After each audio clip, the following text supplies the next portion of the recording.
ভারতীয় জনতা পার্টির পক্ষ থেকে এবং বিরোধী দলনেতা হিসেবে আমি এটাকে তীব্র প্রতিবাদ করছি। নিন্দা জানানোর কোনো ভাষা নেই।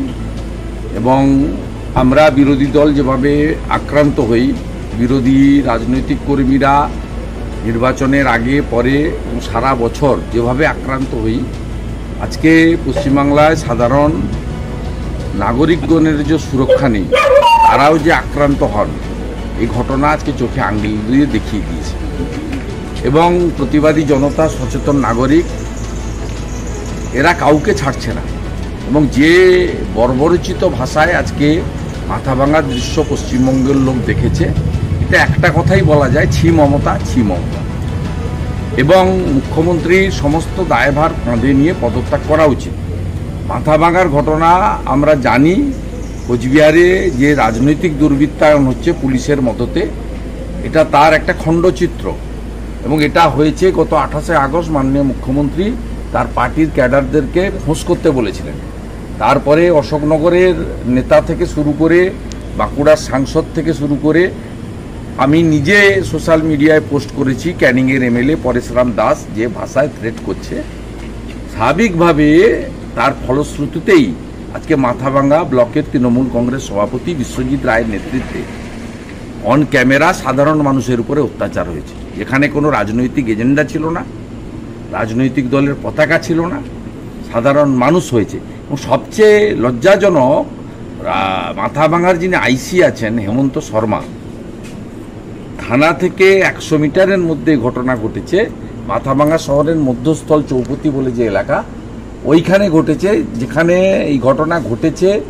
এবং অসভ্যের মতো এরা যেভাবে সাধারণ মানুষ রাস্তায় যা ছবি এঁকেছিলেন, সেগুলো যেভাবে পুছেছেন এবং যেভাবে দম্ভের আস্ফালন ঘটেছেন, পেশি শক্তির দুর্বৃত্তায়ন ঘটেছে, এটা হয়েছে পুলিশের জন্য।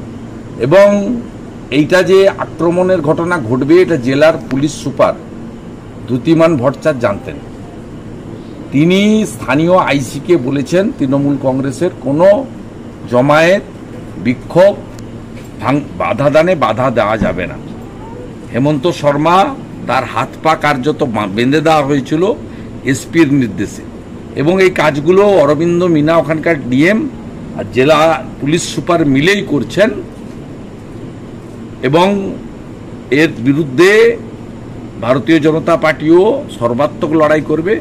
আর বাংলার যে সমস্ত জনতা এখনো তারা মনে করছেন যে মমতা ব্যানার্জির পদত্যাগ দাবি না করে নবান্ন থেকে এই দুর্বৃত্তদের দলকে না সরিয়ে পুলিশকে তার ক্ষমতা বিনীত গোয়েলদের মতো লোকের সৃষ্টি চাষ সর্বত্র করে রেখেছে। হেমন্ত শর্মা, দ্যুতিমান ভট্টাচার্যের মতো পুলিশ অফিসার সর্বত্র এরা ব্যবহার করছে। এদেরকে নিয়ন্ত্রণ করতে না পারলে পশ্চিমবাংলার স্থায়ী সমস্যার সমাধান হবে না। সাথে সাথে আজকে আরজি করে নির্যাতিতার আমাদের ডাক্তার বোনের পিতৃদেব, তিনি যেভাবে আজকে তাকে গলিতে ডেকে নিয়ে গিয়ে মরদেহকে রেখে টাকার অফার করা থেকে শুরু করে ইন্দিরা মুখার্জির মিথ্যা স্টেটমেন্ট নিয়ে বলেছেন, মাথাভাঙার ঘটনায় পুলিশের নিষ্ক্রিয়তা, থানার সামনে হওয়া ঘটনা আর নির্যাতিতার বাবার পুলিশের বিরুদ্ধে আজকে তাদের স্বরূপ উন্মোচিত করা, দুটো মিলে যাচ্ছে। পশ্চিমবাংলায় পুলিশকে কি কাজে এই মুখ্যমন্ত্রী, পুলিশ মন্ত্রী ব্যবহার করছে। দাদা, কোথাও তো মনে করছেন যে এই রাত দখলের যে লড়াই চলছে, সেক্ষেত্রে কি রাত দখলের লড়াই নয়, বিচারের লড়াই। বিচারের লড়াইতে সলিউশন একটাই, নেতাজির পথ ধরুন। তাহলে কোথা থেকে ওই শান্তি শান্তি শান্তি অহিংস এসব করে কিছু হবে না। 27 তারিখ ছাত্র যুব সমাজ দেখিয়েছে, ওই পথে যেদিন হাঁটবেন সেদিন এরা শিক্ষা পাবে। এসব জিনিসে এরা শিক্ষা পায় না, এরা গোলাপ ফুল মিষ্টি ওইসবের শিক্ষা পায় না, ভাষাই বোঝে না। তৃণমূল এত বড় বড় এবং গুন্ডাদের অসভ্যের দলে পরিণত হয়েছে। এরা মানুষের যে প্রতিবাদের যে নানা রকম ভাষা রয়েছে, এ ভাষা জ্ঞানই নেই এদের জন্য। একমাত্র লাঠা ঔষধ যদি করতে পারেন, আমরা পূর্ব মেদিনীপুরে করে রেখেছি, আমার এলাকায় করে রেখেছি, কাঁচা বাঁশের লাঠি কেটে রেখেছি, প্রতিরোধ করি। আমাদের লোক জখম হয়, আমাদের লোক জেলে যায়, আমরা সেফ প্যাসেজে লড়াই করি না। ভয়ের বাতাবরণ সৃষ্টি করছে বলে কি পরপর কি বন্ধ করে দেওয়া? ভয় পাচ্ছে জনগণকে। এই আন্দোলনটা যে নাগরিক সমাজের হাতে চলে গেছে এবং এই আন্দোলনটা কার্যত এই রাজ্যের মুখ্যমন্ত্রীর বিরুদ্ধে ক্রমান্বয়ে যাচ্ছে। আর মুখ্যমন্ত্রীর যে সবচেয়ে নির্ভরযোগ্য রেজিস্টার গুন্ডা রাজ্য পুলিশ কলকাতা পুলিশের বিরুদ্ধে যাচ্ছে, এটা ক্রমশই প্রকাশ্যে আসছে। তাই ভীত আতঙ্কিত হয়ে এইসব কাণ্ড কারখানা করছে।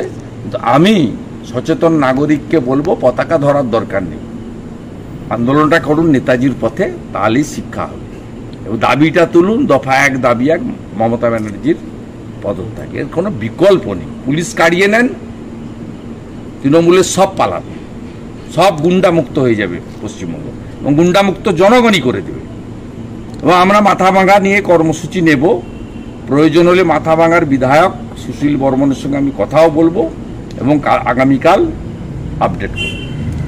মাথাভাঙা নিয়ে কোন রকম আইনি সমস্ত রকমই হবে। ওখানকার বিধায়ক আমাদের এলাকার সবার সঙ্গে যোগাযোগ হয়েছে, অনেক পুলিশ আধিকারিক, অনেক সাধারণ প্রশাসনের লোক, পঞ্চায়েতের লোকরা, মাথাভাঙা শহরের লোকরা আমার সঙ্গে ইতিমধ্যে কথা বলেছে। তারাই আমাকে বলল, জেলার পুলিশ সুপারের নির্দেশে পুলিশকে নিষ্ক্রিয় রেখে বিশ্বজিৎ রায় তৃণমূলের ব্লক সভাপতি, তার নেতৃত্বে এটা পরিকল্পিত গুন্ডামি হয়েছে।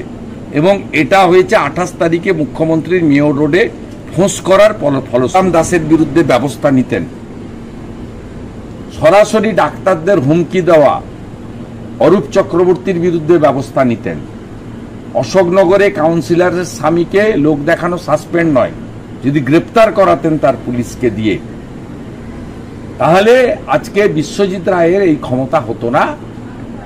আইসি হেমন্ত বিশ্ব শর্মাকে পকেটে পুরে এসপি দ্যুতিমান ভট্টাচার্যের সঙ্গে পরিকল্পনা করে এই বর্বরচিত অমানবিক দানবীয় ঘটনা ঘটানো। দাদা, একদিকে সাধারণ মানুষ পথে নেমেছে, সর্বস্তরে সারা রাজ্য থেকে, দেশ থেকে, বিদেশে প্রত্যেকে মানুষ পথে নেমে প্রতিবাদ জানাচ্ছে। অপরদিকে দেখা যাচ্ছে শাসক দল তৃণমূলও পথে নেমেছে, আবার প্রতিবাদ আটকাতে পথে নামছে। মাথাভাঙার ঘটনা কি সেই কোথাও কি এই ঘটনার সঙ্গে একটা তৃণমূলের সঙ্গে কোনো লোক নেই,